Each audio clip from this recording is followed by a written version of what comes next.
Alhamdulillah. Kalimat mulia yang selalu terucapkan dari lisan orang-orang yang mulia. Kalimat yang selalu mengingat Sang Pencipta. Kalimat yang telah dijadikan dan diberikan oleh Sang Pencipta sebagai hadiah bagi orang-orang yang beriman. Karena dengan mengucapkan kalimat Alhamdulillah, maka segala kebutuhan kita untuk roda kehidupan di muka bumi ini dipenuhi olehnya. Maka selalulah jadikan kalimat ini membasahi lidah dan bibir kita.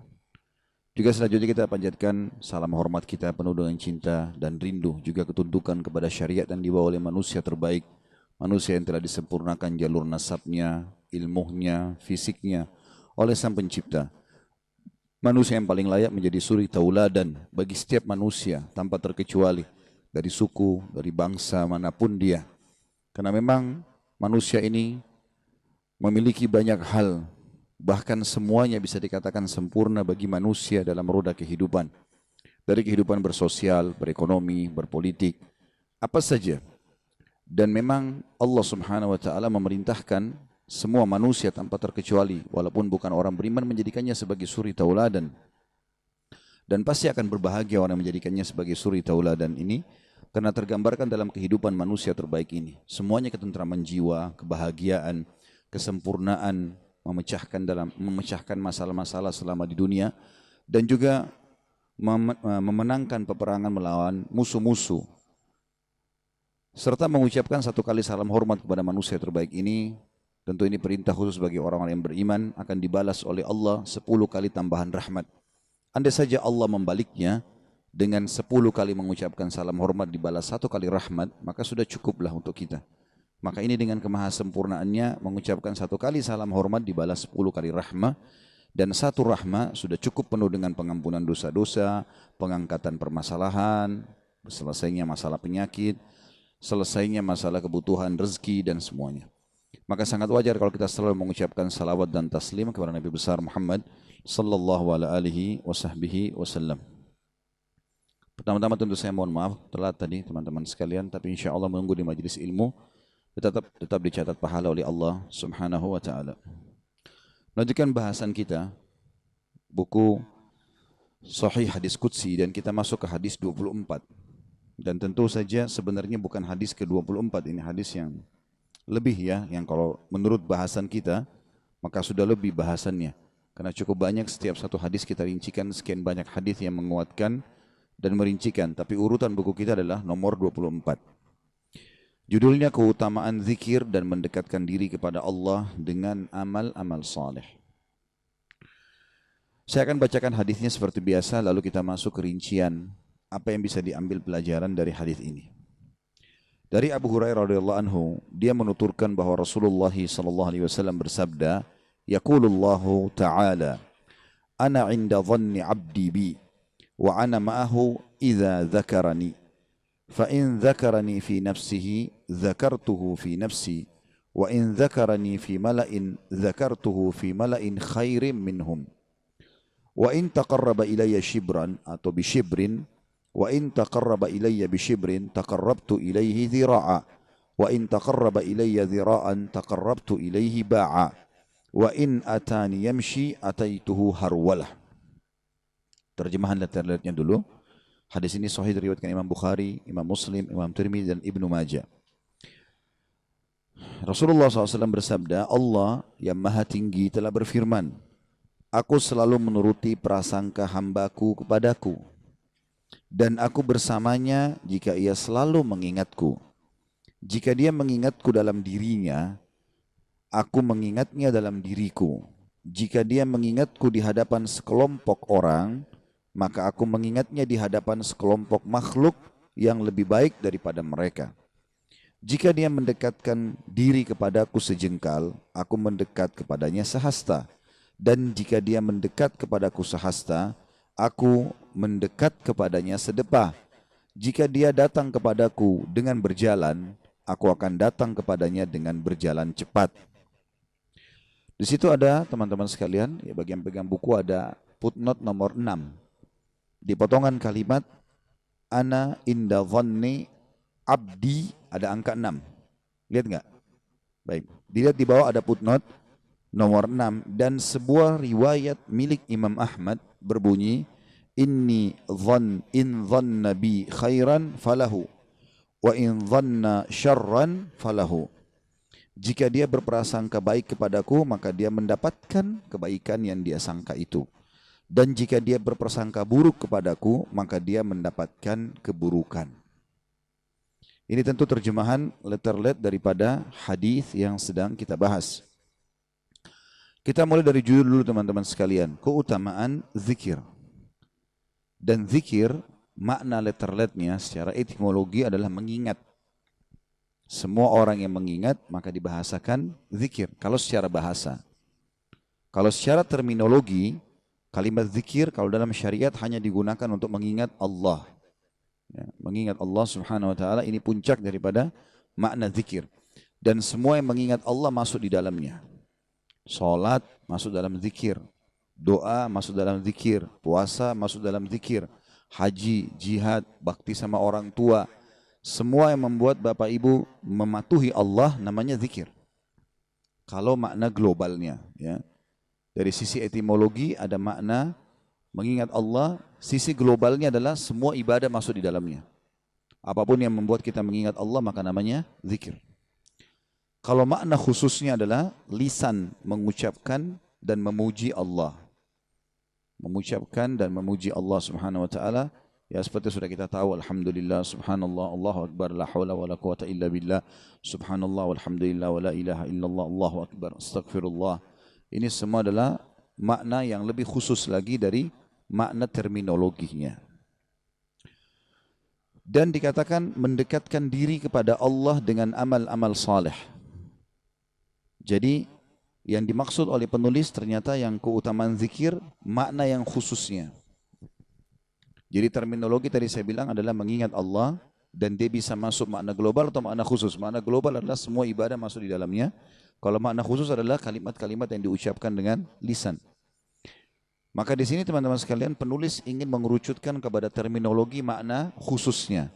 Makanya beliau memisahkan, mengatakan keutamaan berzikir dan mendekatkan diri kepada Allah dengan amal-amal saleh.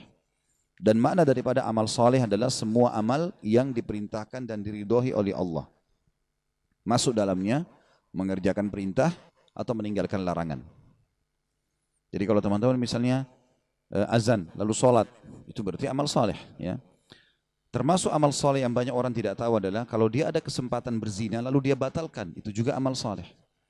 Dia tolak, ada kesempatan mencuri, membuat nota palsu, berbohong, lalu enggak deh saya enggak mau karena Allah larang, itu juga amal saleh. Jadi dari dua sisi semuanya amal saleh, ya. Sampai Abdullah bin Barak mengatakan rahimahullah, saya menolak harta haram 1 dirham lebih saya cintai daripada saya bersedekah dengan 1000 dirham yang halal. Maknanya adalah menolak sesuatu yang haram ibadah. Saya menolak 1 dirham yang haram lebih saya cintai daripada saya bersedekah dengan 1000 dirham yang halal. Jadi ini sebuah pemahaman yang harus difahami juga kalau itu amal saleh. Jadi kalau ada teman-teman yang telepon, yang WA, ajak kepada tempat maksiat, kita batalkan, enggak, saya enggak mau karena agama larang. Apapun godaan mereka, rayuan mereka kita tolak. Kamu alim ya, kamu gini ya, iya, enggak apa-apa. Tapi saya enggak mau karena agama larang. Itu sudah ibadah, itu amal saleh. Menolak keburukan juga adalah amal saleh. Ini makna daripada definisi atau makna daripada judul kita. Zikir teman-teman satu-satunya ibadah yang tidak akan pernah terputus baik di dunia maupun di akhirat. Dan yang kita maksudkan adalah zikir yang sedang dibahas, lisan mengucapkan. Semua ibadah nanti di surga sudah nggak ada lagi sholat, nggak ada lagi puasa, nggak ada lagi haji, nggak ada lagi ibadah jihad. Semuanya terputus sudah di surga, kecuali zikrullah. Makanya nanti banyak sekali hadis ya, kalau teman-teman baca tentang surga disebutkan tentang nafas mereka adalah tahmid. Ya, hembusan nafas mereka juga begitu. Ya, itu zikrullah, artinya tidak pernah berhenti mereka berzikir kepada Allah Subhanahu wa ta'ala. Dan ini ibadah satu-satunya akan kita bawa sampai menuju ke akhirat nantinya. Kemudian teman-teman sekalian, juga kalau kita baca ayat-ayat Al-Quran, ayat-ayat Al-Quran berbicara masalah zikir. Saya akan perlihatkan dulu. Satu-satunya hal yang disebutkan oleh Allah dengan kalimat kathir atau banyak itu hanya zikir. Ya. itu hanya zikir saja. Kita bisa kembali tentunya ke di surah apa, di ayat apa, saya juga tidak teringat sekarang ya. Tapi ayatnya begini, saya bacakan. Allah berfirman, A'udzubillahi minasyaitonirrajim. Innal muslimina wal muslimat wal mu'minina wal mu'minat wal qanitina wal qanitat was sadiqina was sadiqat was sabirina was sabirat wal khashiina wal khashiat wal mutasaddiqina wal mutasaddiqat والصائمين والصائمات والحافظين فروجهم والحافظات والذاكرين الله كثيرا والذاكرات أعد الله لهم مغفرة وأجرا عظيما. Artinya, sesungguhnya semua muslim laki-laki dan muslim perempuan, mukmin laki-laki dan mukmin perempuan, orang-orang yang suka tunduk qanit, artinya ada yang mengatakan orang yang suka sujud dan ruku', ada maknanya juga orang yang selalu tunduk dengan hukum Allah. Dan qanit laki-laki juga qanit perempuan bisa bermakna lama ruku dan lama sujud. Kalau sujud dan ruku lama sekali, disilangkan dengan qanit. Atau memang dia selalu khusyuk dalam ibadahnya. Kemudian was-sadiqina was-sadiqat, dan laki-laki yang suka jujur dan perempuan yang jujur. Was-sabirina was-sabirat, dan laki-laki yang suka sabar dan perempuan yang suka sabar. Wal khashiina wal khashiat, laki-laki yang suka khusyuk ataupun perempuan yang suka khusyuk. Wal mutasaddiqina wal mutasaddiqat, laki-laki yang suka bersedekah dan perempuan yang suka bersedekah. Was-shaimina was-shaimat, laki-laki yang suka puasa dan perempuan yang suka berpuasa. Wal hafidhina furujahum wal hafidhat, dan laki-laki yang suka menjaga kemaluan mereka, tidak berzina, dan perempuan juga yang suka menjaga kemaluan mereka. Kemudian yang terakhir Allah bilang wadz-dzakirinallaha katsira, wadz-dzakirat, dan orang-orang yang banyak berzikir kepada Allah dan perempuan yang banyak berzikir kepada Allah. Mereka dijanjikan pengampunan dan pahala yang besar. Kata para ulama tafsir, perhatikan dari semua sifat-sifat yang disebutkan sifat yang baik ini, hanya zikir saja yang disebutkan dengan katsira. Maknanya banyak. Ya. Sementara yang lainnya cuma disebutkan sifat secara umum. Dan ini sebuah poin yang harus diperhatikan kalau memang selalu Allah Subhanahu wa taala hubungkan kalau zikir itu berhubungan sekali dengan masalah kalimat katsir, banyak. Ya, karena memang kita dilarang berhenti dari zikrullah. Sampai sebagian ulama hadis mengatakan, kenapa kita kalau masuk kamar mandi membaca a'udzubillahi minal khubuthi wal khaba'ith, ya Allah jauhkan kami dari syaitan laki-laki dan perempuan, karena memang di kamar mandi tempatnya mereka suka membuat manusia lalai dengan zikir, gitu kan. Kemudian kenapa kalau keluar kita baca gufranak, pengampunanmu hai Tuhanku? Apa sebabnya? Kita mandi, kita uduk. Kata para ulama, kalimat gufranak ini kita ucapkan karena sempat beberapa saat tidak berzikir kepada Allah. Tidak dianjurkan kalau berzikir, apalagi kalau di WC gitu kan. Hanya itu saja sudah cukup kita minta pengampunan sama Allah. Bagaimana dengan orang yang lalai? Mungkin di waktu dia lagi duduk di sofanya, dia lagi di tempat tidurnya nggak pernah berzikir kepada Allah. Maka tentu lebih, ya tanda kutip di sini, dihardik ya dalam agama kita. Kemudian juga Allah Subhanahu wa taala menyebutkan tentang Nabi Zakaria alaihissalam dalam surah Maryam ini ya. Kurang lebih kalau tidak salah ayat 9 ini, karena dalam tulisan yang saya punya tidak sempat ditulis nama-nama surah dan ayat berapa, tapi insya Allah ini adalah salah satu ayat Al-Quran dalam surah Maryam. Waktu Nabi Zakaria alaihissalam minta dikasih anak, kemudian Allah mengatakan baiklah nanti istrimu akan hamil, dia minta tanda-tanda ya. Lalu kata Allah SWT, A'udzubillahi minasyaitonirrajim, tentang Nabi Zakaria, Qala Rabbi ja'al li ayah, wahai Tuhanku jadikanlah untukku tanda-tanda. Qala ayatuka alla tukalliman nasa. Ya, ayat 10 ya. Ayat 10 baik. Jadi ya Allah jadikanlah tanda-tanda untukku. Qala ayatuka alla tukalliman nasa thalathata ayyamin illa ramza. Engkau tidak akan berbicara dengan orang, tanda-tanda kalau istrimu hamil selama 3 hari berturut-turut kecuali isyarat. Jadi Nabi Zakaria alaihissalam subhanallah kalau lagi mau bicara urusan dunia suaranya hilang. Tapi kalau dia bicara masalah zikrullah, mengingatkan orang atau berzikir dengan lisannya, maka suaranya keluar. Makanya Allah bilang wadhkur rabbaka katsira, dan berzikirlah kepadamu dengan banyak, wasabbih bil asyi wal ibkar, dan bertasbihlah kepadanya di pagi dan sore hari. Tapi di sini Allah Subhanahu wa taala menyebutkan kepada Nabi Zakaria, "Wadhkur rabbaka katsira." Disuruh berzikir kepada Allah dengan zikir yang banyak. Juga Nabi Allah Musa alaihissalam pada saat dia meminta agar adiknya atau saudaranya Nabi Harun diangkat jadi nabi kepada Allah. Nabi Musa alaihissalam faham benar kalau Allah sangat cinta dengan zikir. Makin banyak orang berzikir kepada Allah, maka makin dicintai oleh Allah. Gitu kan? Maka waktu dia minta agar saudaranya dijadikan nabi, dia mengatakan, "A'udzubillahi minasyaitonirrajim, kai nusabbihaka katsira wa nadhkuraka katsira." Tujuan aku minta agar saudaraku jadi nabi juga ya Allah adalah agar kami bisa bertasbih kepadamu yang banyak dan kami berzikir kepadamu yang banyak.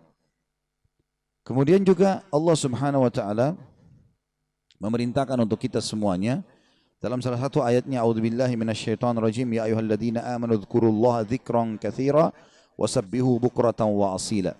Hai orang beriman, selalulah berzikir kepada Allah dengan zikir yang banyak dan bertasbihlah kepadanya di pagi dan juga sore hari.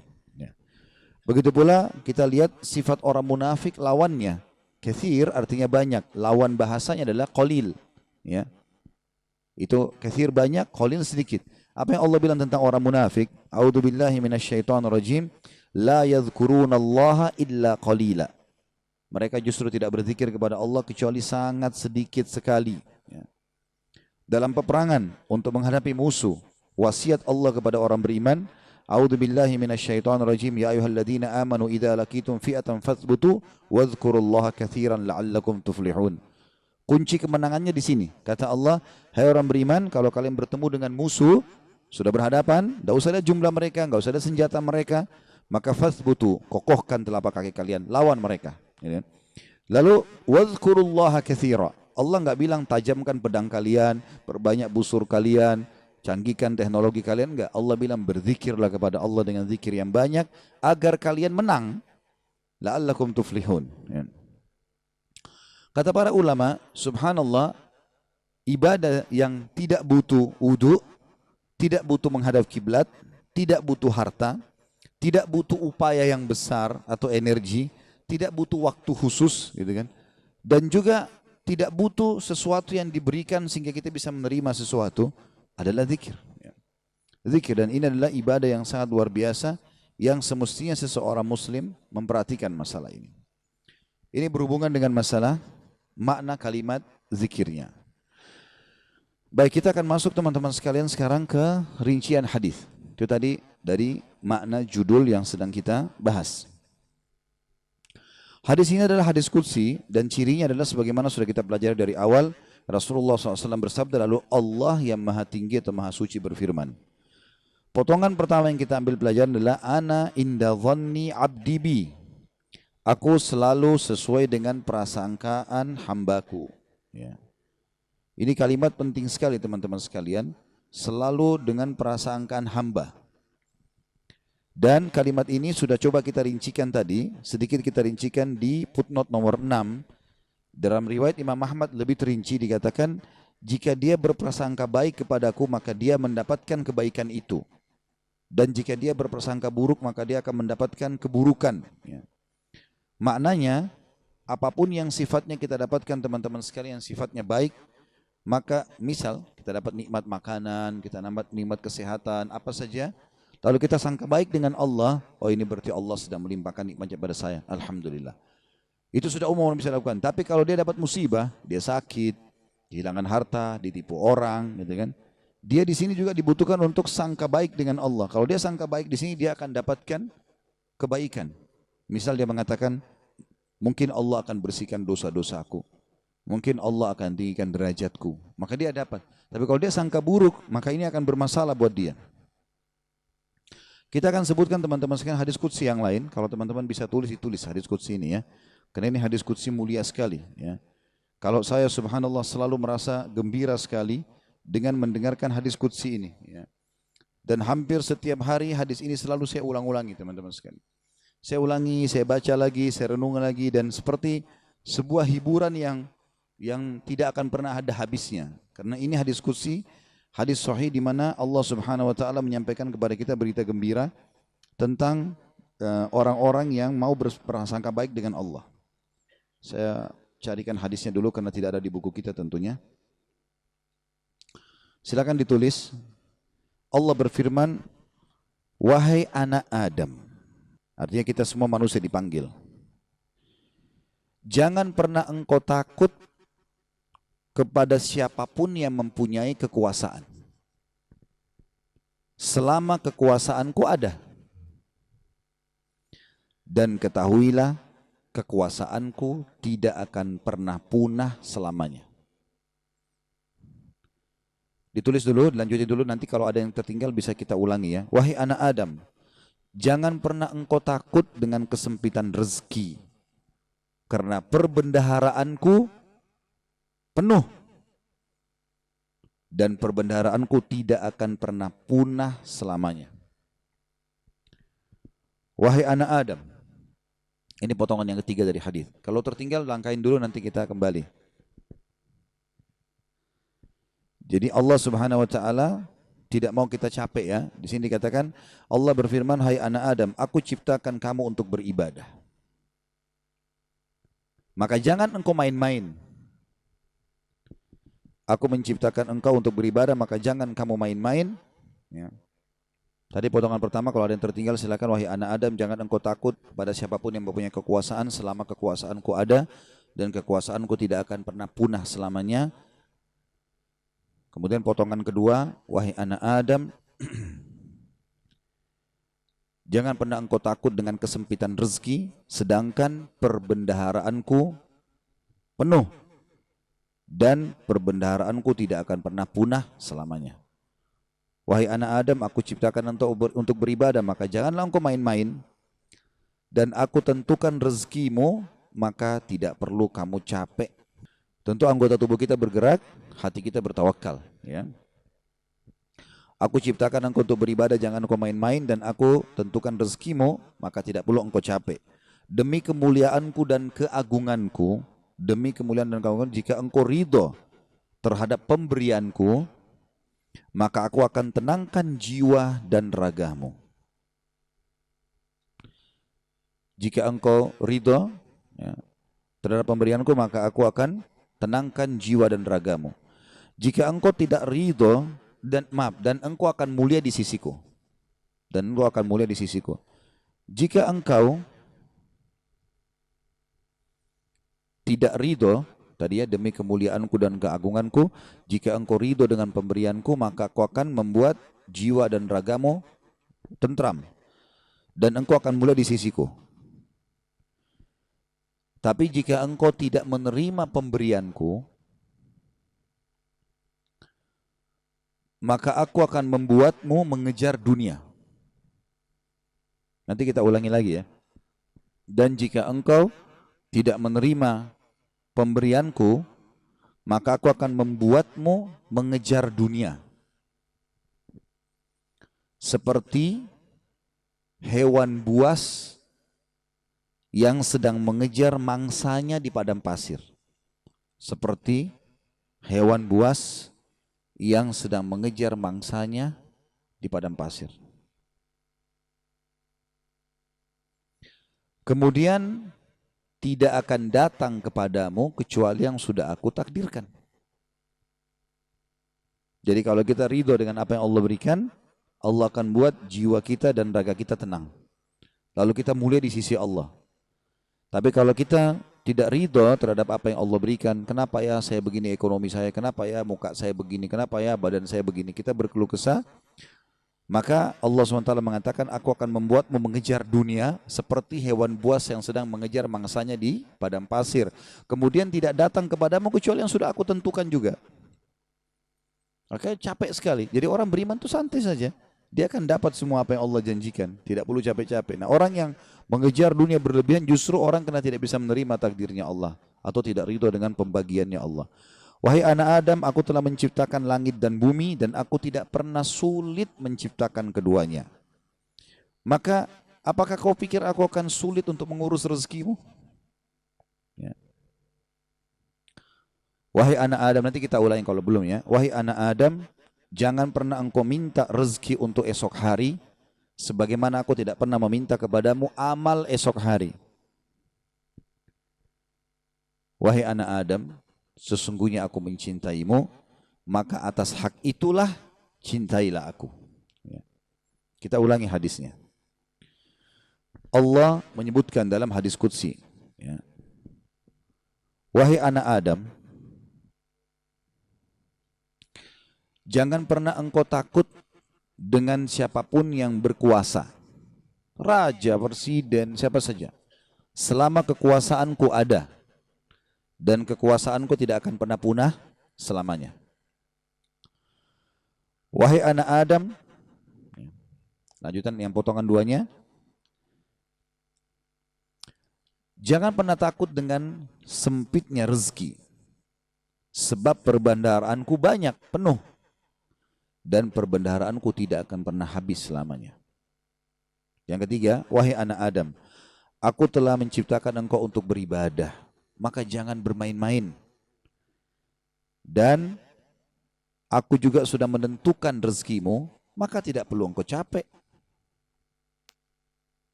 Jadi di sini anggota tubuh kita berusaha, hati kita bertawakal.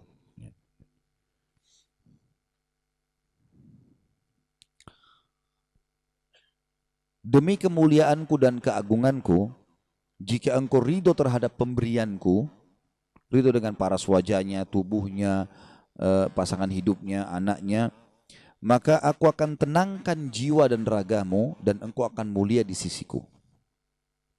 Dan jika engkau tidak ridho terhadap pemberianku, maka demi kemuliaanku dan keagunganku, aku akan bebankan kepadamu dunia, atau akan membuatmu mengejar dunia, sehingga engkau berlari-lari mengejarnya seperti hewan buas yang sedang mengejar mangsanya di padang pasir.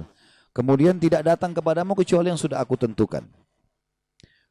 Wahai anak Adam, aku telah ciptakan langit dan bumi, dan aku tidak pernah merasa susah dalam mengurus dan menciptakannya. Maka apakah kamu pikir aku akan capek dengan mengurus rezekimu? Wahai anak Adam, jangan pernah engkau minta rezeki esok hari, sebagaimana aku tidak pernah minta kepadamu amal esok hari. Kita tidak perlu sholat untuk besok, untuk lusa, untuk minggu depan, cadangan, tidak perlu. Sholat hari ini. Kita puasa hari ini. Ramadan tahun ini. Itu pun hari yang ada kita hidup, kita puasa. Kalau enggak ada. Gitu kan. Hari ini semuanya. Maka jangan kau minta rezeki besok kepadaku, sebagaimana aku tidak minta kepadamu amal besok. Gitu kan. Lalu kata Allah Subhanahu wa taala, penutupan hadisnya, ya, sebagaimana sudah kita sebutkan tadi, ya. Wahai anak Adam, aku sangat mencintaimu, maka atas hak itulah cintailah aku. Dan makna cinta artinya mengabdi dan berkorban. Ya. Ya, ikutilah perintahku. Apa yang aku perintahkan, apa yang aku larang, aku perintahkan kerjakan, larang tinggalkan. Ini subhanallah hadis teman-teman sekalian. Setiap kali saya baca, saya pribadi merasa ketenangan jiwa. Udah Allah sudah tentuin semua. Dan ini sesuai juga yang pernah saya sampaikan teman-teman sekalian. Hadis yang perkataan Hasan Basri rahimahullah yang mengatakan, aku selalu tenang dan senang dalam kehidupan dunia karena dua hal. Aku selalu senang dan tenang karena aku tahu ajalku sudah ditentukan oleh Tuhanku. Udah, Allah sudah tahu kapan aku mati. Udah nggak usah aku pikirin kapan mati itu. Beramal saja. Aku selalu senang dan tenang dengan itu. Aku sudah tahu ajalku sudah ditentukan oleh Tuhanku, maka aku tidak perlu memikirkannya. Dan aku selalu senang dan tenang karena rezekiku sudah ditentukan oleh Tuhanku, maka aku tidak pernah berpikir untuk diambil oleh orang lain. Jadi kalau teman-teman misal lagi masuk dalam satu proyek berdua sama temannya, atau berapa orang sedang bersaing, lalu kemudian dia gagal, teman-temannya dapat misalnya. Jawaban sederhana, belum rezeki, selesai. Karena biar kita berusaha setengah mati nggak bakal dapat itu. Sudah Allah tentuin. Seperti itulah. Dan tadi sudah kita jelaskan di diskusi tadi, kalau kita ridho dengan pemberian Allah, Allah buat jiwa kita dan raga kita tenang. Subhanallah, orang kalau misalnya mau makan udah habis, oh ya sudah, belum rezeki saya. Tenang jiwanya. Kenapa habis? Kenapa dimakan? Kenapa begini? Sakit hati, perutnya juga lapar. Jadi ini kaidah hidup yang luar biasa yang mestinya kita fahami, ya. Di sini makna juga ana inda dhanni abdi bi, saya selalu dengan prasangkaan hambaku. Seberat apapun teman-teman yang sedang kita alami, terimalah berita gembira selama kita beriman, kalau itu pasti kebaikan buat kita. Sampai ada sebuah hadis qudsi yang lain, ya. Kata Nabi SAW, Allah berfirman kepada para malaikat, batasilah rezekinya hambaku yang ini, karena kalau kau bukakan dia akan kufur. Dan luaskan rezekinya hambaku yang ini, karena kalau kau bukakan dia tambah bersyukur. Jawabannya sederhana, berarti kalau kita mau teman-teman sekalian rezeki kita terbuka segala macam, royal di jalan Allah, jangan perhitungan. Allah SWT akan buka, karena Allah tahu ini orang kalau dibukain tidak masalah. Qarun kan begitu dulu. Qarun itu yang diceritakan di dalam Al-Quran tentang kaumnya Nabi Musa yang kaya raya. Sampai di Indonesia pun bahasanya harta karun. Ya. Itu kan namanya Qarun, ditimbun sama Allah dengan harta-hartanya. Ya. Walaupun ahli sejarah berselisih pendapat di mana tempatnya. Ada yang mengatakan di laut di Turki, ada yang mengatakan di Jordan, negeri Syam, dan ala kulli hal dia ditenggelamkan oleh Allah SWT. Sampai semua harta tertimbun dikatakan harta karun. Ya. Qarun itu dulu orang soleh, luar biasa ibadahnya sama Allah. Sampai terkenal di pengikut Nabi Musa yang paling alim termasuk adalah Qarun. Miskin, rumahnya susah, bajunya kotor, makan tiap hari tinggal tunggu orang kasih.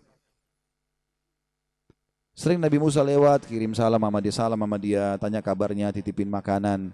Salah satu dia bilang, hai Nabi Allah, mintalah kepada Allah agar aku diberikan kekayaan. Susah hidup begini. Nabi Musa AS berdoa, baiklah, ya Allah bukakanlah rezekinya Qarun. Allah terima, Qarun bertahap. Diajarkan oleh Allah Subhanahu Wa Taala. Tiba-tiba Nabi Musa AS berikan dia sedikit emas. Ya, kemudian dia transaksikan. Terus dia tertarik dengan emas itu. Dia mulai belajar bagaimana cara mengelolanya emas. Sampai pelan-pelan dia punya kios kecil. Lama-lama sampai dia punya produksi emas terbesar pada saat itu. Menjadi orang kaya raya. Udah nggak sholat lagi. Udah nggak zikir lagi, ya. Udah mulai sombong, jalan di pinggir jalan sampai kereta kencananya semua pakai emas. Kemudian Nabi Musa alaihissalam utus orang-orang untuk ngumpulin zakat mal, dia nggak mau kasih. Lebih parah daripada itu, dia mengajak kaumnya dan membiayai mereka untuk memerangi Musa alaihissalam. Sampai akhirnya Musa alaihissalam berdoa agar Allah tenggelam dengan harta-hartanya semua. Jadi subhanallah, Allah itu memberikan dan Allah menahan, itu Allah tahu tentang kita. Ya ibaratnya seperti misalnya anak kita. Kita tidak bahasakan Allah punya anak. Ta'ala Allah. Ya. Allah maha suci dengan maha tinggi masalah itu. Tapi ini Ibnu Qayyim rahimahullah memberikan contoh. Perumpamaan orang yang belum dikasih oleh Tuhannya Allah. Perumpamaan seperti seorang anak yang sedang meminta izin dari orang tuanya untuk melakukan satu perbuatan atau berteman dengan seseorang. Misal bapak ibu punya anak mau berjalan sama teman-teman. Kita tahu teman-teman ini narkotika. Orang merusak. Padahal anak ini tidak ngerti, dia bilang, ibu ayah izinkan saya. Kira-kira bapak ibu mau izinkan? Kalau kita pakai akal sehat kan nggak mungkin. Kita tahu anak ini walaupun dia mau, dia senang, dia gembira, dia akan rusak nanti. Kita nggak akan kasih, apapun resikonya.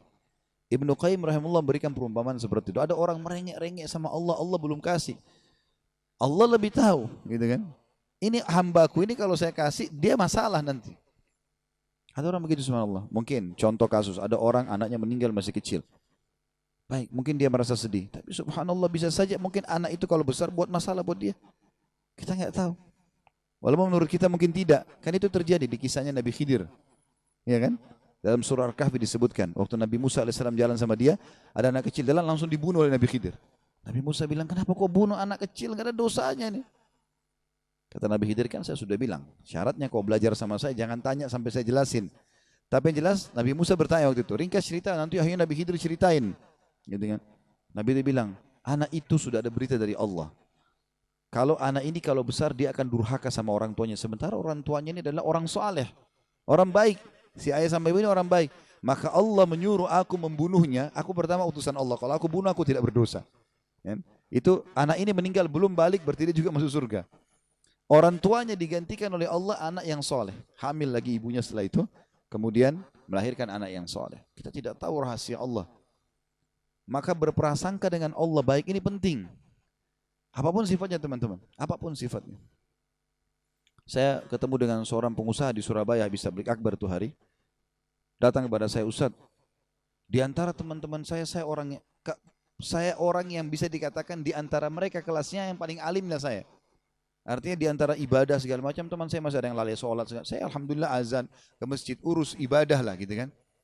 Masuk ke satu proyek, semua dapat kecuali saya Ustaz. Bagaimana memahami? Hati saya masih pegel nih, gitu. Saya jawab itu belum rezeki antum. Dan bisa bahaya, mungkin saya kalau antum masuk malah jadi masalah. Bersangka baik sama Allah. Sudah, orang mukmin itu seperti kalau jalan ke satu tempat, antum lagi jalan ke dalam gang, ketemu sebuah jalan yang buntu. Apa yang harus dilakukan? Enggak usah mikirin kenapa ini buntu. Belok kiri atau kanan, cari jalan keluar, itu solusinya. Kan gitu. Kalau mentok selesai, langsung cari jalan keluar, gitu ya. Sampai dalam masalah ibadah, kita bangun telat nih subuh. Udah nggak usah pikirin kenapa saya telat dulu. Uduk dulu, sholat dulu. Baru nanti hilangkan sebab-sebabnya. Besok jangan terulang, gitu kan. Kalau enggak akan terbuang waktu. Ya. Akan hilang kesempatan-kesempatan. Dalam kaidah agama dikatakan, apa yang tidak bisa dijangkau semuanya, jangan hilang sebagiannya. Ya. Kalau kita nggak sempat sholat sunnahnya, minimal wajibnya jangan sampai kehilangan. Ya.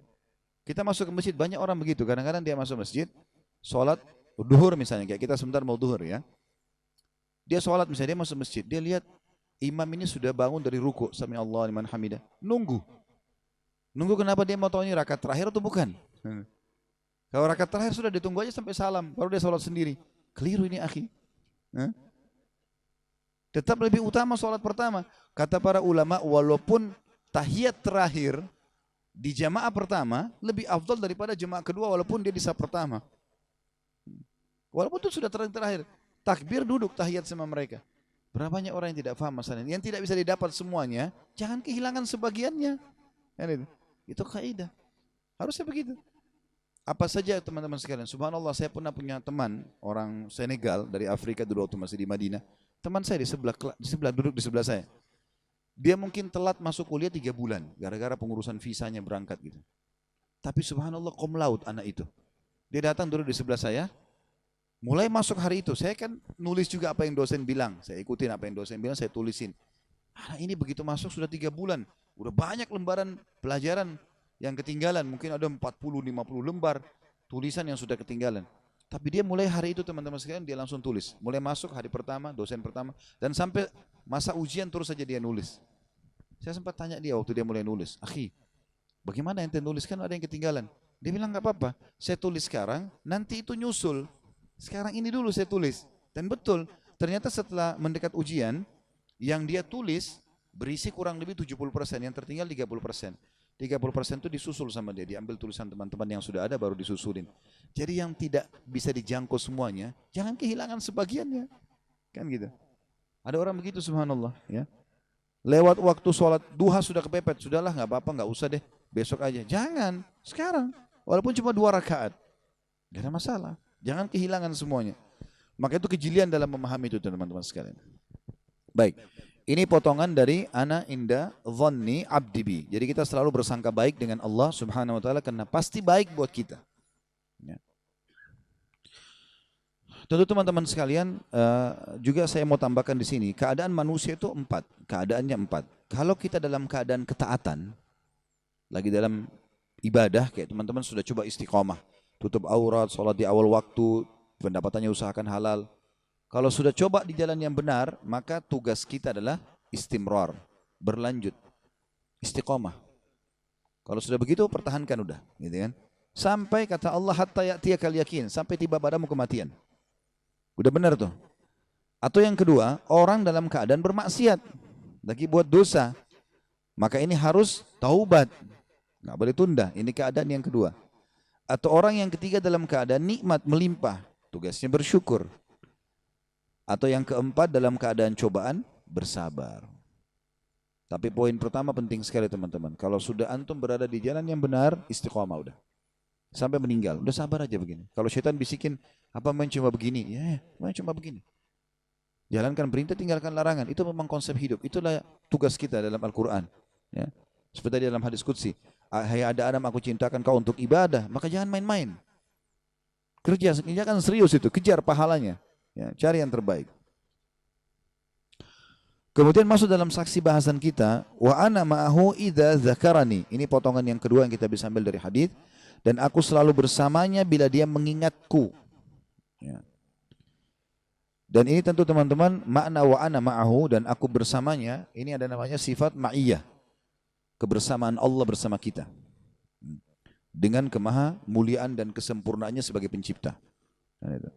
Tidak perlu kita bayangkan apakah dia bersama seperti kita dengan seperti teman kita di sebelah selalu mendampingi atau pasangan hidup, tidak. Allah SWT dengan kemahasempurnaannya dia akan bersama kita, artinya semua apapun yang kita butuhkan dipenuhi olehnya dan diperhatikan olehnya dengan kemahasempurnaannya Allah. Ini sifat Allah, tapi syaratnya idza dzakarani, kalau lisannya selalu mengingatku, selalu menyebut-nyebut, ya. Zikrullah teman-teman. Makanya saya sering ingatkan masalah ini untuk diri saya terutama, yang pertama baru teman-teman sekalian. Jangan pernah diam mulutnya. Kita diam hanya kalau mau mengucapkan dosa, kalau enggak yang lain zikrullah. Syekh bin Baz rahimahullah, saya dapat informasi begitu. Beliau kalau lagi terima telepon salah satu jemaah yang sedang bertanya hukum, sambil dia dengarkan permasalahannya, sambil lisannya berzikir.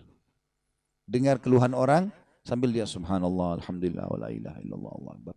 Murid-murid di sebelah dengar apa yang dia ucapkan, tapi kecil. Orang yang mungkin yang terima telepon, yang lagi bicara tidak dengar gitu. Tapi dia lagi berzikir. Nanti kalau dia mau jawab, baru dia berhenti zikir. Dia berzikir. Saya ingat dulu guru saya masih SMA, namanya Syekh Abdullah, rahimahullah. Beliau luar biasa gitu, ngajaran kami ilmu-ilmu agama ini. Saya waktu itu masih SMA keingat betul waktu menjelaskan masalah hadis Bismillahilladzi la yadurru ma'asmihi syai'un fil ardi wala fis sama'i huwas samiul alim. Dengan nama Allah lah yang tidak ada apapun yang bisa membahayakannya di langit dan di bumi, dan dia maha mendengar dan maha mengetahui. Ada hadis yang menjelaskan siapa yang baca ini, maka Allah akan menjaganya sampai dia kembali di tempat yang dia baca. Makanya salah satu doa keluar rumah adalah membaca ini kan. Kalau kita sebutkan di depan pintu rumah, berarti Allah jamin kita akan selamat sampai kita kembali ke pintu itu lagi. Seperti itulah. Ada satu poin yang beliau ingatkan kepada kami dan saya tidak bisa lupa. Saya juga sampaikan ke Bapak Ibu, justru mungkin karena keutamaan beliau menyampaikan itu ya. Dia bilang, saya sampaikan kepada kalian, ingat baik-baik, ucapkan doa ini di setiap tempat yang kalian injakkan kaki. Contoh, dari kamar tidur ke ruang tamu, baca Bismillahirrahmanirrahim la yadurru ma'asmihi syai'un fil ardi wala fis sama'i was samiul alim. Dari ruang tamu ke dapur, baca Bismillahirrahmanirrahim la yadurru ma'asmihi syai'un fil ardi wala fis sama'i was samiul alim. Dari situ ke ruang depan, ke misalnya taman belakang, kemana saja. Jadi kita seperti dalam satu rumah itu selalu ada jaminan kembali lagi situ, kembali lagi situ, kembali lagi. Kecuali ajalnya datang. Ya. Seorang ulama mengatakan dalam doa ini, dalam zikir ini, kalau saya selama 40 tahun setiap pergi rekreasi piknik sama murid-murid dan keluarganya, berkemah, nanti beliau isi taklim di sana misalnya. Selama 40 tahun belum pernah saya disengat oleh kalajengking. Padahal ini daerah padang pasir terkenal dengan banyak kalajengking. Tapi setelah 40 tahun saya lupa baca doa ini, sekali saja kaki saya disengat oleh kalajengking. Kuasa Allah SWT. Jadi kenapa enggak dibaca? Ini zikir di antara zikir yang sangat dianjurkan gitu kan? Ya. Nanti insya Allah di penutupan hadis kita akan sebutkan beberapa jenis zikir yang memiliki keutamaan yang sangat luar biasa. Jadi Allah selalu bersama kalau kita mengingatnya. Fa in dzakarani fi nafsihi dzakartuhu fi nafsi. Ini potongan yang ketiga. Kalau dia mengingatku di dalam dirinya atau sendirian, maka aku akan mengingatnya juga di diriku. Ya. Ini penyebutan tentang zat Allah Subhanahu wa taala yang maha sempurna. Ya. Artinya kita dengan berzikir walaupun suara kita kecil, tidak ada orang lain dengar, manusia tidak dengar, Allah tetap mendengarnya dan Allah mengingat kita di dirinya. Bayangkan teman-teman kalau ada pimpinan kita misalnya di kantor atau siapalah yang kira-kira punya jabatan, selalu setiap saat ingatin kita. Nggak usah jauh-jauh lah, orang tua kita misalnya, kalau di antara anak-anak kita salah satu anak atau satu-satunya anak yang selalu disebut di lisannya orang tua kita, bagaimana gembiranya? Bagaimana kalau itu pimpinan negara, ya, manusia? Bagaimana kalau sampai pencipta Allah yang selalu menyebutnya? Gitu kan? Itu hal yang luar biasa. Sampai pernah Nabi SAW mengatakan kepada Ubay bin Ka'ab, hai Ubay, sesungguhnya Allah memerintahkan aku untuk membacakan padamu lam yakunil ladina kafaru min ahli kitab. Ya, surah Bayyinah. Gitu kan? Maka kata Ubay, ya Rasulullah, apakah Allah menyebut namaku? Kata Nabi SAW, iya. Maka Ubay nangis, tidak bisa baca ayat itu. Karena dia, Allah SWT menyebut namanya. Itu luar biasa gitu. Dan itu bukan mustahil. Ya. Dan itu makna daripada kalimat ini. Siapa yang suka menyebutku di dirinya, aku akan sebut dia. Jadi selalu jadi hal yang teringat dan mulia di sisi Allah Subhanahu wa taala. Hampir sama dengan makna tadi ya, hadis kursi yang saya sebutkan, yang saya bilang tulis. Hai anak Adam, kalau engkau ridho dengan apa yang aku berikan kepadamu, maka aku akan menenangkan jiwa dan ragamu dan engkau akan mulia di sisiku. Ya. Potongan yang keempat, wa in dzakarani fi mala'in dzakartuhu fi mala'in khairim minhum. Dan kalau dia mengingatku di sekelompok orang, manusia maksudnya, mungkin kayak kita gini majelis ilmu insyaallah, maka aku akan mengingat dia, menyebut-nyebut dia di kelompok yang lebih baik daripada mereka. Maknanya kelompok malaikat kata para ulama. Allah akan sebut di majlis ya, para malaikat di langit sana. Allah akan mengatakan fulan mengingatku, fulan mengingatku. Disebut-sebut nama kita disebutkan oleh Sang Pencipta Allah. Itu kelebihan yang luar biasa gitu ya. Dan kita kalau lihat kisah para sahabat, betul-betul menggambarkan kepada kita bagaimana Allah itu berinteraksi langsung dengan hamba-hambanya. Ayat-ayat Al-Quran yang menegur mereka, yang mengingatkan mereka, yang memuji mereka. Itu semua teman-teman Allah lagi berbicara dengan mereka. Dan bukan mustahil Allah pun melakukan pada semua hambanya ini. Dan ini kemuliaan berarti semua malaikat mengenalnya. Sampai keluar istilah di kalangan para ulama, jadilah engkau dikenal di langit walaupun engkau tidak dikenal di bumi. Ada hadis yang lain, hadis qudsi juga Allah berfirman, Nabi SAW bersabda, Allah berfirman, kalau aku mencintai seorang hamba, ya, maka aku akan memerintahkan Jibril mencintainya, dan aku perintahkan penduduk langit mencintainya, dan aku tanamkan cinta untuknya di muka bumi. Jadi kalau aku mencintai seorang hamba, maka aku akan menuju Jibril mencintainya, dan aku akan menyuruh seluruh penghuni langit mencintainya. Jadi di langit jadi masyhur dia. Dan aku akan tanamkan cinta manusia, cinta di muka bumi untuknya. Ini sebagian ulama hadis mengatakan seperti Uwais Al-Qarni rahimahullah dan beberapa sahabat-sahabat yang masyhur lah ya. Yang memang mereka luar biasa bagaimana mungkin di bumi banyak tidak dikenal oleh orang, tapi di langit luar biasa. Itu pun Allah SWT juga sebarkan nama mereka di muka bumi. Tentu makna Allah tanamkan cinta di muka bumi ini bukan berarti semuanya orang suka sama dia. Karena Rasulullah SAW adalah orang yang paling Allah cintai. Punya istilah Khalil, kekasih Allah. Tapi ada orang munafik yang benci, ada orang kafir yang benci. Artinya yang mencintai adalah orang-orang yang baik. Orang yang buruk otomatis tidak akan masuk dalam makna hadis ini. Dan sebaliknya kata Nabi SAW, Allah juga mengatakan, kalau aku benci seorang hamba, aku suruh Jibril membencinya, aku suruh ahli langit membencinya, dan aku tanamkan kebencian untuknya di muka bumi. Potongan yang kelima, wa in taqarraba ilayya bishibrin, taqarrabtu ilaihi dhira'. Wa in taqarraba ilayya dhira' taqarrabtu ilaihi ba' atau ba'a. Kalau dia mendekatkan diri kepadaku sejengkal, aku dekatkan diri kepadanya sehasta. Sampai akhir hadis ini ya. Dan kalau dia mendekatkan diri kepadaku sehasta, aku dekatkan diri kepadanya sedepah. Wa in ta'atani yamshi ataitu harwala. Dan kalau dia datang kepadaku dalam keadaan berjalan, aku datang kepadanya dalam keadaan berjalan cepat. Kata ulama hadis, ini maksudnya adalah kinayah ya. Penjelasan. Artinya sejengkal, sangat dekat. Orang semua bisa lakukan jengkal tangannya kan. Makna ini adalah sedikit saja dia berusaha. Misalnya sedikit saja teman-teman zikir misalnya, atau baca Quran berapa ayat, atau mungkin sedikit maksakan diri azan sholat, itu seperti sejengkal, orang semua bisa lakukan. Allah akan menanamkan rasa dekat kita kepadanya sedepah. Kalau kita sedepah, lebih banyak lagi kita usahakan. Tadinya duha cuma 2 rakaat, sekarang jadi 4 rakaat, mungkin kita bisa bertambah jadi 8 rakaat. Terus maka Allah dekatkan diri. Kita sedepah, Allah SWT sehasta. Kita berjalan, Allah seperti berjalan cepat atau berlari. Jadi artinya upaya kita akan dibalas dengan iman yang jauh lebih besar, seperti gelombang yang besar. Seperti kita cuma memberikan setes air, kita dapat sebak atau mungkin gelombang air yang besar. Seperti itu makna daripada hadis ini. Kita pindah hadis selanjutnya. Hadis nomor 25, karena ini masih satu bab semuanya. Kita insyaallah usahakan selesaikan babnya. Hadis nomor 25 dari Abu Hurairah radhiyallahu anhu bahwasanya Rasulullah SAW bersabda, Innallaha qala idza talaqqani 'abdi bi shibrin talaqqaituhu bi dhira'in wa idza talaqqani bi dhira'in talaqqaitu bi ba'in wa idza talaqqani bi ba'in ataituhu bi asra'. Hadis ini riwayat Muslim. Sesungguhnya Allah berfirman, jika hambaku menemuiku dengan sejengkal, tadi upaya sedikit saja, maka aku akan menyambutnya dengan sehasta. Allah buat ketenangan jiwa untuk mengerjakan ibadah itu. Sekali kita mau istiqomah, azan saya mau ke masjid deh. Allah lapangkan kemudahannya. Azan tiba-tiba kita dengar. Mungkin selama ini kita kalau masih tidak niat ke situ, azan tidak azan kita nggak tahu sudah azan atau belum. Tapi subhanallah orang kalau sudah niat itu, Allah buat telinganya dengar azan.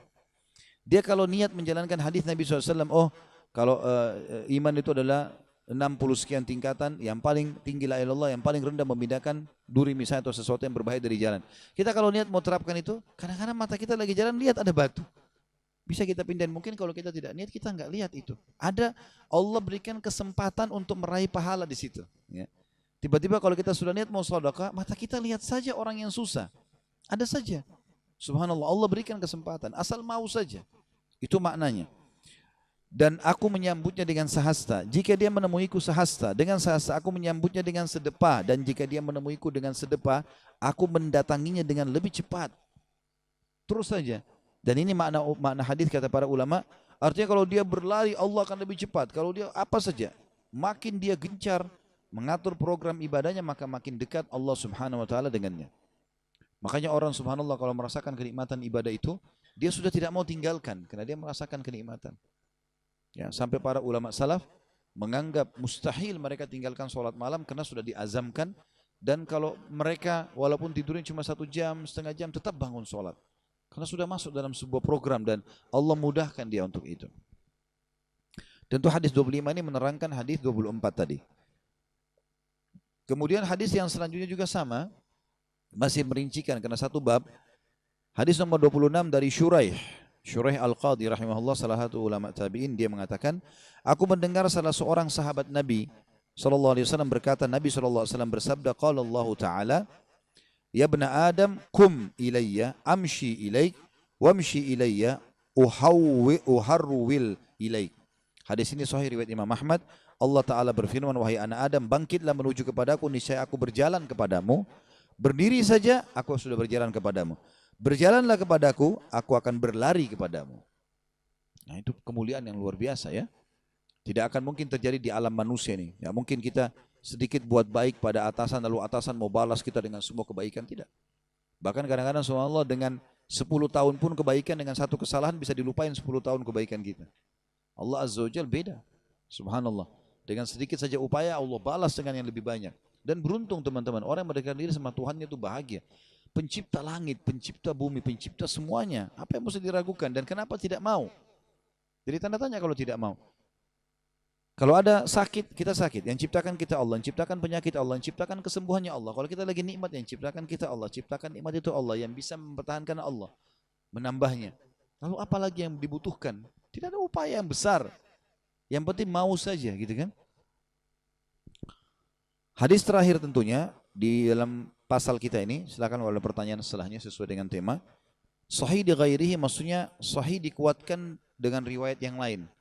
Karena ada banyak hadis riwayat yang mungkin masih ditelusuri oleh para ulama, tapi ternyata ada hadis lain yang semakna atau mirip lafadznya yang mirip, maka menguatkan dia. Dia jadi sahih gara-gara adanya hadis ini. Itu makna daripada sahih di ghairihi. Dari Ma'qil bin Yasar radhiyallahu anhu, Rasulullah SAW bersabda, yaqulu rabbukum ta'ala, ya ibna Adam, tafarraq li ibadati, amla qalbaka ghinan, wa amla yadayka rizqa. Ya ibna Adam,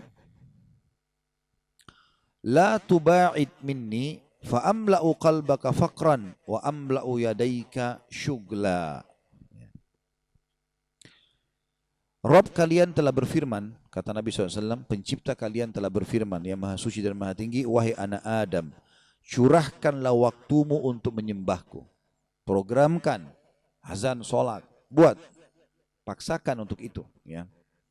Niscaya aku akan memenuhi hatimu dengan kecukupan, selalu puas dengan apa saja. Dan memenuhi kedua tanganmu dengan rezeki. Upaya sedikit, kaya.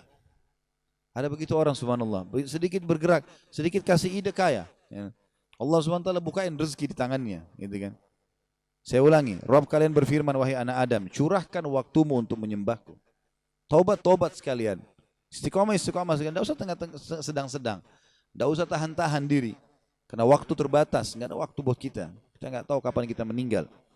Niscaya aku akan memenuhi hatimu dengan kecukupan, hatinya selalu tenang dan tentram, dan memenuhi kedua tanganmu dengan rezeki. Sebaliknya, wahai anak Adam, jangan menjauh dariku, sehingga aku akan memenuhi hatimu dengan kefakiran, selalu merasa kurang, dan memenuhi kedua tanganmu dengan kesibukan. Sibuk sana sini, buat macam-macam. Toh juga tidak akan datang kecuali yang sudah Allah takdirkan. Sudah kita sebutkan tadi hadis itu. Teman-teman, hadis tadi yang saya sebutkan itu jadikan bacaan tiap hari. Luar biasa. Kalau kau ridho dengan apa yang aku sudah tentukan, aku akan menenangkan jiwamu dan ragamu. Dan kau mulia di sisiku. Kau tidak ridho dengan apa yang aku sudah bagikan, aku akan buat kamu sibuk dengan dunia. Mengejarnya. Gitu kan? Seperti hewan buas yang sedang mengejar mangsanya dan tidak datang kepadamu kecuali yang sudah aku tentukan. Toh juga kau akan makan porsi itu saja. Toh kau akan menikah hanya sama orang itu saja. Toh kau akan menghirup udara yang sebatas itu saja. Titik, selesai. Kan gitu. Maka sederhana sekali. Bahagia nih teman-teman sekalian. Dan ini konsep kehidupan. Ini harusnya dijadikan sebagai pegangan hidup. Ya, Allahu a'lam. Nanti insya Allah kita akan bahas setelahnya. Itu tidak bisa kita jelaskan sekarang. Tapi masih masalah zikir. Cuma berhubungan dengan masalah keutamaan zikirnya. Dan juga orang-orang soleh. Ya. Saya tadi sudah janjikan saya akan sebutkan di penutupan bahasan beberapa jenis zikir. Tentu banyak sekali ya, tapi yang paling dasar yang sering disebutkan adalah zikir yang dibaca habis sholat, yang subhanallah, alhamdulillah, Allah akbar. Ya. Kata para ulama ini adalah kalimat yang sangat dicintai oleh Allah subhanahu wa ta'ala karena subhanallah mensucikan Allah. Alhamdulillah memuji Allah, Allahu akbar membesarkan Allah. Maka Allah sangat cinta dengan kalimat-kalimat ini. Sampai kata Nabi SAW, saya mengucapkan satu kali saja subhanallah, walhamdulillah, wala ilaha illallah, wallahu akbar, digabungkan semuanya, maka lebih saya cinta daripada terbitnya matahari untukku. Maksudnya terbit matahari. Kita tahu kalau terbit matahari semua manusia, semua makhluk senang bisa beraktivitas terang. Maka satu kali ucapannya lebih baik daripada matahari terbit. Makanya dijadikan zikir. Subhanallah dijadikan zikir 33 habis sholat. Alhamdulillah, Allah akbar, gitu kan? Yang kata Nabi SAW, siapa yang baca habis sholat, subhanallah 33, Allah, alhamdulillah 33, Allah akbar 33, semua 33, dan dia genapkan 100-nya, la ilaha illallah, wahdahu la syarika lah, lahul mulku wa lahul hamdu, wa huwa ala kulli syai'in qadir. Tidak ada yuhyi wa yumit di sini ya, lafadznya memang begitu, maka diampuni dosanya walaupun sebanyak buih di lautan. Juga Fatimah pernah mengeluh radhiyallahu anha kepada Nabi SAW, kepada ayahnya, ya Rasulullah, dilihatkan tangannya, pecah-pecah, karena banyak bekerja di rumah, gitu kan, bersihin rumah, ngurus ini, ngurus itu, segala macam. Nabi SAW waktu itu kebetulan punya banyak ya pekerja-pekerja. Kata Nabi SAW, kata dia, ya Rasulullah, berikanlah kepadaku ini. 1 kah, 2 orang yang bisa membantu. Nabi SAW bukan tidak ingin memberi, karena beliau sendiri di rumahnya pakai membantu gitu kan. Tapi Rasulullah SAW ingin menyampaikan hal yang lebih besar kepada Fatimah. Kata Ali bin Abi Thalib dalam sebuah riwayat sahih, maka Rasulullah SAW datang kepada kami di malam hari di musim dingin. Jadi waktu itu rupanya musim dingin. Fatimah paginya minta pembantu, malam harinya Rasulullah SAW datang kepada kami, sementara aku dengan Fatimah di ranjang. Dan Rasulullah SAW naik ke ranjang itu sampai kami rasakan dingin kakinya. Karena musim dingin, Nabi SAW duduk di ranjang mereka, karena ini anak perempuan Nabi SAW, dan mereka merasakan dinginnya kaki Nabi SAW karena dari luar. Gitu kan. Lalu kata Nabi SAW, mau nggak saya tunjukkan lebih baik daripada pembantu? Bacalah, kalau kalian mau tidur, subhanallah 33, alhamdulillah 33, Allahu akbar 33. Itu lebih baik daripada pembantu. Kata sebagian ulama hadis, siapa yang lagi capek, lagi letih, lagi sumpah, baca ini 33, gitu kan. Maka Allah SWT akan gantikan semua capeknya, semua letihnya dengan kesenangan dan kegembiraan. Tentu ini sebagian riwayat, saya tidak bisa sebutkan semua. Kemudian kita pindah ke riwayat yang lain, ya. Kalimat zikir yang paling afdal, ini mesti yang pertama tadi saya sebutkan adalah la ilaha illallah. Sebagaimana sabda Nabi SAW, afdalul zikir la ilaha illallah. Zikir yang paling afdal adalah la ilaha illallah. Ini tentu dianjurkan dibaca minimal kalau bisa dibaca sehari 100 kali pagi, 100 kali sore. Dan lebih baik lafadznya lengkap. La ilaha illallah wahdahu la syarikalah, lahul mulku wa lahul hamdu wa huwa ala kulli syai'in qadir. Ini juga sama, tidak ada yuhyi wa yumitnya ya. Kata Nabi SAW, siapa yang baca 100 kali di pagi hari, siapa yang baca 100 kali di sore hari, maka Allah akan selamatkan dia dari syaitan. Riwayat lain, seperti dibebaskan 10 budak anak Adam, ya, atau anak dari Bani Ismail, kemudian dia akan diberikan 100 pahala, dihapus 100 dosa, diangkat 100 derajat, gitu kan, dan akan menjadi penghalang dari syaitan yang akan menggodanya. Kemudian juga ada la ilaha illallah wahdahu la syarika lahul mulku wa lahul hamdu yuhyi wa yumit. Ada yuhyi wa yumit yang dibaca 10 kali habis subuh dan 10 kali habis maghrib. Ini berbeda.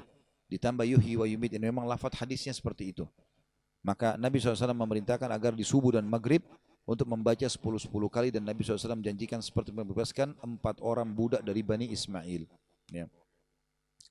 Kemudian juga Nabi SAW mengatakan dalam zikir yang lain, kalau kita gabungkan antara keduanya, dari subhanallah, alhamdulillah, Allahu akbar, digabung dengan la ilaha illallah, subhanallah, alhamdulillah, wa la ilaha illallah, wallahu akbar. Telah datang seorang badui kepada Nabi SAW sambil berkata, ya Rasulullah, ajarkan aku kalimat yang aku bisa ucapkan, supaya aku bisa mengingat Tuhanku. Kata Nabi SAW, bacalah subhanallah, walhamdulillah, wa la ilaha illallah, wallahu akbar. Amalkan itu.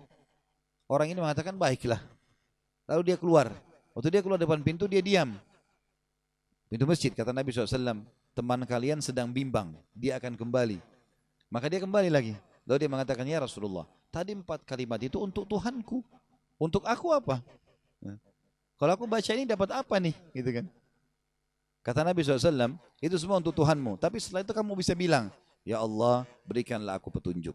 Ya Allah, luaskan rezekiku. Ya Allah, berikanlah aku keselamatan. Maka kata Nabi SAW, engkau akan dapat semuanya. Jadi teman-teman keluar rumah, baca subhanallah, alhamdulillah, wa la ilaha illallah akbar. Ya Allah, berikan aku petunjuk. Ya Allah, berikan aku rezeki. Ya Allah, berikan aku keselamatan. Dapat jaminan dari Nabi SAW. Hanya dengan mengucap. Sekali loh ini, bagaimana kalau baca 10 kali, 100 kali. Gitu kan? Maka itu luar biasa maknanya. Kemudian kita pindah ke zikir yang selanjutnya. Dari kita sudah kita sebutkan la ilaha illallah 1, subhanallah, alhamdulillah, Allah akbar, ini 2, kita gabungin saja. Kemudian yang ketiga, kalau kita gabungkan kedua zikir yang 1 dan 2, subhanallah, alhamdulillah, wa la ilaha illallah, Allah akbar. Yang keempat adalah mengucapkan la haula wa la quwata illa billah. Nah, sebagaimana sabda Nabi SAW, la haula wa la quwata illa billah adalah harta atau perbendaharaannya surga. Maknanya, orang kalau ucapkan 1 kali, kata sebagian ulama hadis, 1 kali la haula wa la quwata illa billah, itu dia akan mendapatkan semua apa yang Allah janjikan di surga. Dari fasilitas apa saja, makanan, minuman, pakaian, pelayan-pelayan, segala macam. Dengan ucap sekali Allah kasih. Karena makna daripada la haula wa la quwata illa billah adalah perbendaharaannya surga. Maknanya dengan mengucapkan sekali dapat semua fasilitas tambahan di surga. Kalau dia sudah punya 1 pelayan jadi 2 pelayan. Dia punya makanan sekian porsi, dia akan dapat dobelnya dengan mengucapkan itu. Dan Umar bin Khattab adalah paling gemar kalau mengutus pasukan selalu mengingatkan. Ingatlah, jangan kalian bermaksiat kepada Allah. Bertakwalah. Karena perbedaan kalian dengan musuh kalian adalah di ketakwaan kalian. Kalau dihitung dari senjata, dihitung dari pasukan, pasti kalian akan kalah dari musuh. Tapi memang sudah begitu sifatnya jihad dari dulu ya. Selalu pasukan kita lebih sedikit, senjata kita lebih sederhana. Itu sudah umum. Kata Umar, yang membuat kalian menang justru karena ketaatan kalian dan kemaksiatan musuh kalian. Kalau kalian juga bermaksiat kepada Allah, maka pasti musuh kalian akan mengalahkan kalian karena mereka lebih banyak dari jumlah dan senjata. Kan gitu. Lalu kata Umar, perbanyaklah la haula wa la quwata illa billah. Seorang sahabat pernah datang kepada Nabi SAW sama istrinya. Waktu pasukan Nabi SAW pulang dari perang, ada pernah Nabi utus SAW pasukan lalu kembali, semua anggota pasukan kembali kecuali anaknya bapak dan ibu ini. Datanglah keduanya kepada Nabi SAW mengatakan, ya Rasulullah, semua pasukan kembali kecuali anak kami. Kami sedih nih, mungkin dia disiksa sama musuh. Kalau dia pasti mati syahid gak ada masalah. Tapi sekarang teman-temannya gak ada yang tahu nih, gitu kan? Apa yang harus kami lakukan? Kata Nabi SAW, pulanglah dan amalkan sama istrimu, la haula wa la quwata illa billah. Ucapin itu. Dia pulang, dia bilang, dia sampaikan sama istrinya, lalu dia amalkan. Dia bilang sampai kami ngantuk, ucapin terus la haula wala quwata illa billah. Terus diulangi sampai ngantuk. Waktu kami tertidur, di tengah malam kami dengar suara ketukan pintu. Begitu kami buka ternyata anak kami di depan pintu. Lalu kami tanya, nak bagaimana ceritanya kamu bisa selamat dari musuh? Dia bilang, wahai ayah, dari beberapa saat yang lalu saya merasa semua rantai-rantai yang dijepitkan ke leher, ke kaki dan tangan saya oleh musuh membesar sendiri. Dan akhirnya saya bisa lepaskan, rantai itu kecil-kecil, membesar sendiri sehingga kaki dan tangan saya bisa keluar. Lalu kemudian saya sempat mengambil beberapa unta ya, musuh, lalu saya pulang ke sini. Riwayat lain menjelaskan kalau saya seperti seakan-akan terbang dan sampai ke rumah Anda ini dengan la haula wala quwata illa billah. Makanya dikatakan perbandingan surga. Banyak orang enggak remeh. Ini teman-teman, kalau lagi lampu merah, baca la haula wala quwata illa billah, la haula. Anggaplah 10 kali kalau dalam 1 menit Pernah saya bilang, daripada lihat helmnya orang, daripada lihat warna mobil, daripada omong kosong. Ada orang subhanallah lebih penting lihat WA-nya. Lampu merah lihat WA. Kadang-kadang mengetik sambil setir mobil. Tabrakan baru masalah. Ya. Zikir ya akhi dan ukhti. Ya. Sebutkan ini. Yang kelima, ya, mengucapkan istighfar dengan berbagai macam lafadznya. Banyak hadis yang menyebutkan astagfirullah, ada astagfirullahil azim saja. Ada yang paling lengkap astagfirullahil azim alladzi la ilaha illa huwal hayyul qayyum wa atubu ilaih. Ada juga lafaz yang lain astagfirullah wa atubu ilaih, ya. Tapi yang paling lengkap tadi, yang ada nama-nama dan sifat Allah hayyul qayyum. Ya, kata Nabi SAW, siapa yang membaca sekali saja astagfirullahil azim alladzi la ilaha illa huwal hayyul qayyum wa atubu ilaih, maka diampuni dosanya walaupun sebanyak buih di lautan. Ini lafaz, tapi ikhlas teman-teman sekalian. Jangan seperti orang kumur-kumur. Astagfirullahil azim alladzi la ilaha illa huwal hayyul qayyum wa atubu ilaih. Renungin. Astagfirullah, astagfirullah, astagfirullah, astagfirullah. Apa yang dibaca? Ini. Jadi harus santun. Kalau kita bicara sama presiden atau pimpinan manusia, ngomong kumur-kumur begini pasti diusir gitu kan. Maka bicara yang baik, yang santun, yang sopan, maka kita akan dapat maksimal gitu kan.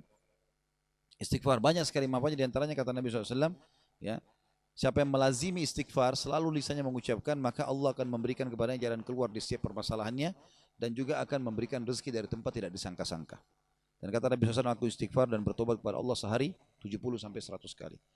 Yang ke-6 adalah membacakan salawat pada Nabi SAW. Dan ini juga banyak lafadznya. Allahumma salli ala Muhammad, bisa. Allahumma salli ala Muhammadin wa ala ali Muhammadin kama sallaita ala Ibrahim. Salawat Ibrahim juga bisa. Kama sallaita ala ali Ibrahim innaka Hamidum Majid, wa barik ala Muhammadin wa ala ali Muhammad kama barakta ala Ibrahim wa ala ali innaka Hamidum Majid. Ini lafadz. Lafadz yang lain riwayat Tirmidzi juga berbunyi Allahumma salli ala Muhammadin wa azwajihi wa dzurriyyati kama sallaita ala ali Ibrahim innaka Hamidum Majid, wa barik ala Muhammadin wa azwajihi wa dzurriyyati kama barakta ala ali Ibrahim innaka Hamidum Majid. Jadi lafaz salawat yang ketiga tadi, selain Allahumma salli ala Muhammad, bisa juga Allahumma salli ala Muhammad wa ala alihi Muhammad. Kemudian bisa juga Allahumma salli ala Muhammadin, salawat Ibrahim, ya. Ibrahim ini ada dua macam. Lafaz yang pertama tadi sudah umum, lafaz yang kedua yang saya mau jelaskan. Allahumma salli ala Muhammadin wa azwajihi. Ya Allah, berikanlah salam hormat kepada Nabi Muhammad SAW dengan seluruh istrinya, wa dzurriyyati, dan keturunannya. Kama sallaita ala ali Ibrahim innaka Hamidum Majid. Sebagaimana kau telah mengucapkan atau memberikan salam hormat kepada keluarganya Ibrahim. Bedanya dengan lafaz Ibrahim yang umum kita baca dalam salat, Allahumma salli ala Muhammadin wa ala ali Muhammadin kama sallaita ala Ibrahim wa ala ali Ibrahim. Kita sebutkan untuk Nabi Ibrahim dan sebagaimana kau mengucapkan salam kepada Ibrahim dan keluarganya. Kalau lafaz yang kedua yang ada istri-istri Nabi dan keturunan itu tidak disebutkan lagi namanya Ibrahim alaihissalam. Langsung kama sallaita ala ali Ibrahim innaka Hamidum Majid. Wa barik ala Muhammadin, berkahilah kepada Nabi Muhammad SAW, ya, wa azwajihi, dan istri-istrinya, dan wa zurriyati, dan keturunannya, kama barakta ala ali Ibrahim, sebagaimana engkau memberkahi keluarganya Ibrahim innaka Hamidum Majid. Jadi tidak disebut lagi nama Ibrahim alaihissalam, tapi langsung kepada keluarganya Ibrahim alaihi wassalatu wassalam. Dan ini sunnahnya minimal Bapak Ibu baca sehari 10 kali pagi, 10 kali sore, minimal zikir, salawat, ya. Sebagaimana kata Nabi SAW, siapa yang baca 10 kali salawat kepadaku di pagi hari dan sore hari, maka dia akan mendapatkan syafaatku. Juga banyak waktu-waktu seperti misalnya hari Jumat. Kata Nabi SAW, hari Jumat adalah hari yang paling mulia, maka perbanyaklah salawat kepadaku. Karena siapa yang baca sekali salawat, maka dia akan dibalas 10 kali, ya, rahmat atau tambahan karunia dari Allah Subhanahu wa taala. Kemudian juga kata Nabi SAW, ragama anfum bri'in man idza dzukirtu inda wa lam yusallim alayya. Sungguh terhina seorang hamba yang mendengarkan namaku disebutkan di hadapannya lalu dia tidak mengucapkan salawat padaku sallallahu alaihi wasallam. Kemudian juga lafaz yang setelahnya yang ketujuh adalah setelah salawat kita membaca subhanallahi wa bihamdi. Ini saja, subhanallahi wa bihamdi. Maha suci Allah dan segala puji baginya. Ini kata Nabi SAW, kalau dibaca 100 kali 100 pagi sore, ya. Masuk dalam zikir pagi sore. Kata Nabi SAW, siapa yang baca subhanallahi wa bihamdi 100 pagi kali, 100 kali di pagi hari, 100 kali di sore hari, maka dia akan datang pada hari kiamat membawa pahala. Tidak ada orang yang menyamai pahalanya kecuali orang yang berbuat seperti dia atau lebih. Artinya saking banyaknya pahalanya, ya. Siapa yang baca subhanallahi wa bihamdi 100 kali di pagi hari dan 100 kali di sore hari, maka dia akan datang hari kiamat membawa pahala. Tidak ada orang yang menyamai pahala dia kecuali orang yang berbuat seperti dia atau lebih, ya. Kemudian lafaz yang ke-8 adalah subhanallahi wa bihamdi subhanallahil azim. Mirip tadi coba ditambah dengan subhanallahi azim, ya. Kata Nabi SAW, kalimatani khafifatani alal lisan, thaqilatani fil mizan, habibatani ar-Rahman, subhanallahi wa bihamdi, subhanallahil azim. Dua kalimat yang ringan di lidah, ya, berat di timbangan dan dicintai oleh Allah, subhanallahi wa bihamdi, subhanallahil azim. Ya. Lapat yang kesembilan adalah kita membaca, intinya adalah kita istiqomahkan insyaallah.